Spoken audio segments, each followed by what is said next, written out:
जय हिंद दोस्तों कैसे हैं आप। उम्मीद करता हूं कि आप अच्छे होंगे। जो मेरा आज का वीडियो है ये है डिफेंस पेंशन पे।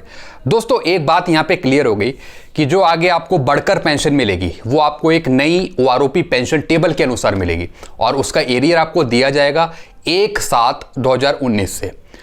दोस्तों इसका जो बेनिफिट है ये उन्हीं पेंशनरों को मिलेगा जो ओआरओपी के दायरे में आते हैं, यानी वो पेंशनर जो 1/7/2014 से पहले रिटायर हुए हैं या वो पेंशनर जो 31/12/2015 तक पेंशन आए हैं, उन्हीं को ओआरओपी 2 का बेनिफिट मिलेगा और 1/7/2019 से उनको एरियर दिया जाएगा। दोस्तों अब मैं बात करूंगा यहां पे उन जेसीओस की जो 7 सीपीसी में आए पेंशन और जिनकी 6 से 7 हजार रुपए पेंशन कम हो गई। क्या उनको बढ़ी हुई पेंशन मिलेगी? क्या उनको इक्वल पेंशन मिलेगी ओआरओपी के पेंशनरों के अकॉर्डिंग?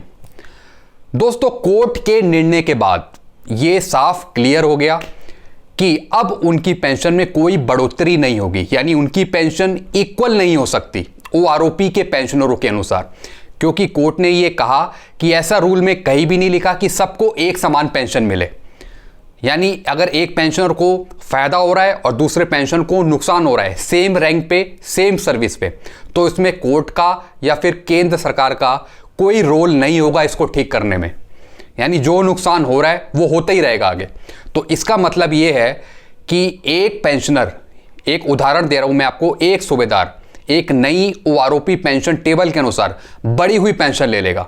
यानी एक सूबेदार जो 7 सीपीसी में पेंशन आ रहा है उसको बहुत नुकसान हो जाएगा। तो यानी ये जो ठीक करने का जो काम है ये ना कोर्ट करेगा ना केंद्र सरकार करेगी।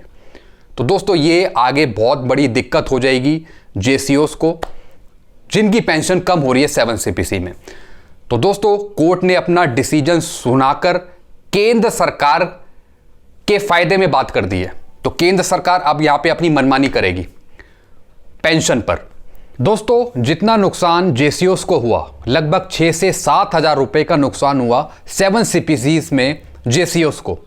तो दोस्तों ये जो नुकसान है ये आगे बढ़कर 10 से 11 हजार रुपए का हो जाएगा, क्योंकि जो ओआरओपी के पेंशनर हैं उनको तो बढ़कर पेंशन मिल जाएगी, लेकिन जो 7 सीपीसी के जेसीओस हैं उनकी वही की वही पेंशन रहेगी, उनकी पेंशन में बढ़ोतरी नहीं हो सकेगी। तो उनको और ज़्यादा नुकसान होगा ओआरओपी के पेंशनर के कंपेरिजन में। दोस्तों अब ये बात आप समझ लीजिए कि किस तरीके से आपकी पेंशन रिवाइज होनी है, किस प्रकार का आपको एरियर मिलना है और जेसीओस को जो नुकसान हुआ उसके बारे में क्या करना है केंद्र सरकार को।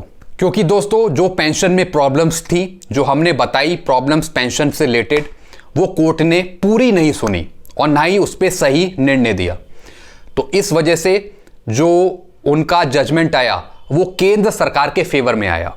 इसलिए अब केंद्र सरकार अपनी मनमर्जी करेगी, अपनी तरफ से फैसले लेगी पेंशन को बढ़ाने को लेकर, पेंशन कम करने को लेकर। तो इस वजह से जो नुकसान होगा वो जवानों को होगा, जेसीओस को होगा। तो एक ये बहुत बड़ी समस्या हो सकती है। तो दोस्तों अब यही सरकार आगे पेंशन टेबल रिवाइज करेगी और किस तरीके से करेगी ये भगवान मालिक है। तो चलिए दोस्तों ये मैंने आपको छोटी सी चीज़ बताई, इससे रिलेटेड मैं आपको कई चीज़ें समझाऊंगा और आगे वीडियोस में ओआरओपी 2 को लेकर, एरियर को लेकर और क्या काम होगा, क्या हो रहा है, सारी चीज़ मैं आपको बताऊंगा ओआरओपी के बारे में और पेंशन से रिलेटेड।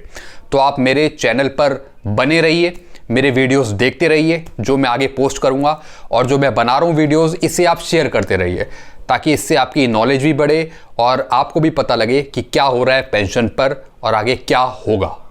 तब तक के लिए थैंक यू। खुश रहिए, मुस्कुराते रहिए। Thank you so much.